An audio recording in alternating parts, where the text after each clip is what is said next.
ఇటీవల ఇంగ్లీషు సాహిత్యాన్ని చదువుతున్న క్రమంలో, ముఖ్యంగా హైకు చదువుతున్నటువంటి సందర్భంలో ఒక అద్భుతమైనటువంటి ఇంగ్లీష్ హైకు చదివానండి. It haunted me like anything. చాలా అద్భుతమైన పోయం. బా, ఎంత గొప్పగా చెప్పాడు ఈ కవి అనిపించింది.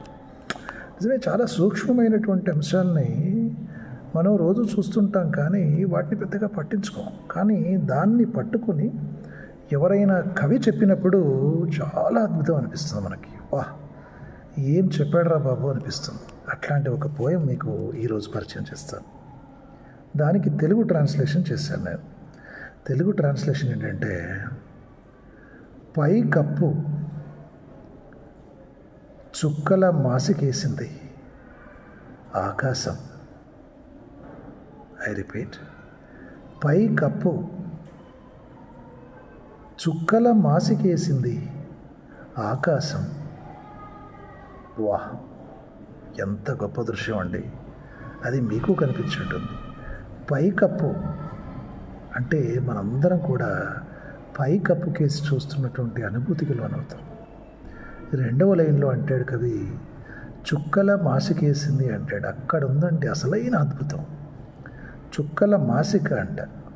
మరి పైకప్పు ఏమిటి అంటే, iQOO has to give a space for the reader అని.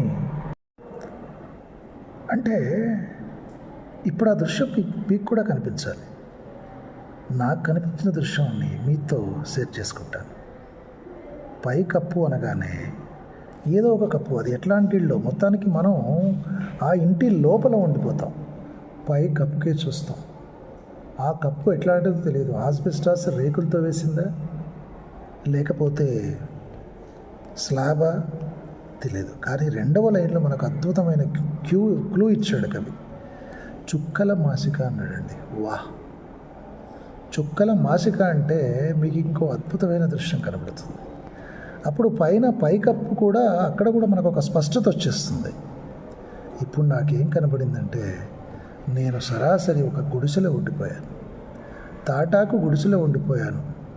పైకి చూస్తే నాకు చుక్కల మాసిక కనబడింది. అంటే ఆకాశం కనబడింది. అంటే ఆ గుడిసె పైకప్పుకు ఒక పెద్ద రంధ్రం ఉంది. ఆ రంధ్రంలోంచి నాకు చుక్కల ఆకాశం కనిపిస్తుంది. అంటే ఆ రంధ్రానికి మనం జనరల్గా చూసే అంశంలో ఏంటంటే, మనం స్థూలంగా పైకి చూసినప్పుడు మామూలుగా ఏమనుకుంటాం, గుడిసెకు రంధ్రం ఉంది, ఆ రంధ్రంలో చూస్తే చుక్కల ఆకాశం కనబడ్డది. ఆ కనిపిస్తున్న చుక్కల ఆకాశాన్ని, ఆ రంధ్రాన్నే కవి ఒక మాసికలాగా ఊహించడం అనేది అద్భుతం. That's the wonder. అమేజింగ్ అండి, నిజంగా అమేజింగ్. మరి మీకు ఇప్పుడు ఎట్లా అనిపిస్తుందో నాకు అది తెలియదు. కానీ అంటే ఆ చుక్కల ఆకాశాన్ని, ఆ రంధ్రం, గుడిసె పైకప్పులో ఉన్న రంధ్రంలోంచి కనిపిస్తున్న ఆకాశాన్ని కవి చుక్కల మాసిక అన్నాడు.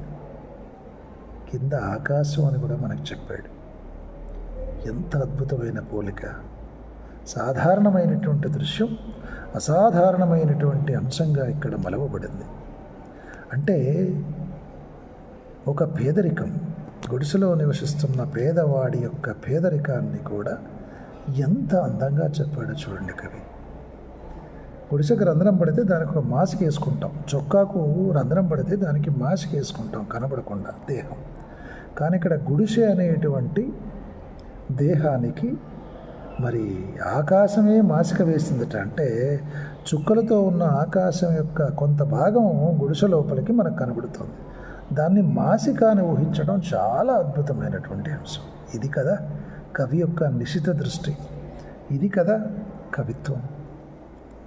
అంటే ఒక వాతావరణాన్ని, ఒక హృదయ విదారకమైనటువంటి వాతావరణాన్ని ఎంత గొప్పగా, ఎంత అందంగా చెప్పాడో చూడండి కవి. ఇది మరి మనం హ్యూమనిస్టిక్ అప్రోచ్లో కూడా అప్లై చేసుకుంటే పేదరికం బ్యూటిఫుల్గా విజువలైజ్ చేశాడు కవి ఇక్కడ. ఎంత అంటే నెగిటివిటీలోంచి కూడా పాజిటివ్ అంశాన్ని చూడటం. పేదరికం చాలా దుర్భరమైంది. గుడిసె పైకప్పు మీద సరైనటువంటి కప్పు కూడా లేనటువంటి పేదవాళ్ళు ఆ చుక్కల ఆకాశాన్ని ఆస్వాదిస్తూ దాన్ని చుక్కల ఆకాశం తన చుక్కల పేలికతోటి ఒక మాసికేసింది ఆ గుడిసె రంధ్రానికి. అంటే అక్కడ శూన్యమే, వేరే ఏం లేదు. వాన వస్తే కురిసిపోతుంది లోపలికి. ఎంత అద్భుతమైన దృశ్యం!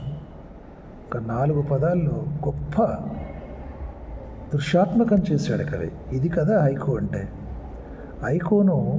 హైకూ పోయిటరీలో అద్భుతమైన జీవితం ఉంటుంది.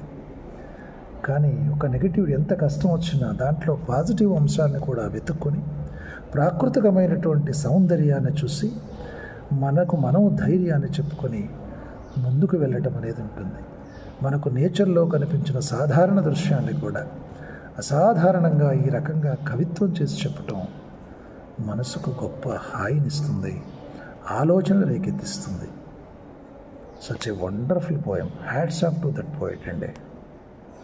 ఇదండి కవి చూడాల్సిన, అంటే కవిగాంచన రవిగాంచని చోటు కవిగాంచను అంటారు. అంటే సూర్యుడు చూడనటువంటి అంశాన్ని కూడా కవి గమనించి కవిత్వం అనే అర్థంతో మనకు చూపిస్తాడు. అది ఇక్కడ కవి చేసిన పని. ఎవరు రాశారో తెలియదు కానీ మెమరీలో లేదు. బట్ ఎక్కడో ఇంగ్లీష్ అనువాదాన్ని నేను తెలుగు చేసుకుని ఈ రకంగా మీకు వినిపించాను. ఇది this is the voice of your Chittaluri అండి. మరి ఒక పోయం తీసుకుని దాన్ని విశ్లేషిస్తూ దాని ద్వారా ఒక మెసేజ్ని ఇవ్వటం అనేది నేను రోజు చేయదలుచుకున్నటువంటి పని. మరి మీకు నచ్చిందనుకుంటాను. మరి నా ఈ మెసేజ్ త్రూ పోయిటరీ మీకు నచ్చినట్లయితే లైక్ చేయండి, షేర్ చేయండి. నా YouTube channel voice of Chittaluri. Love you.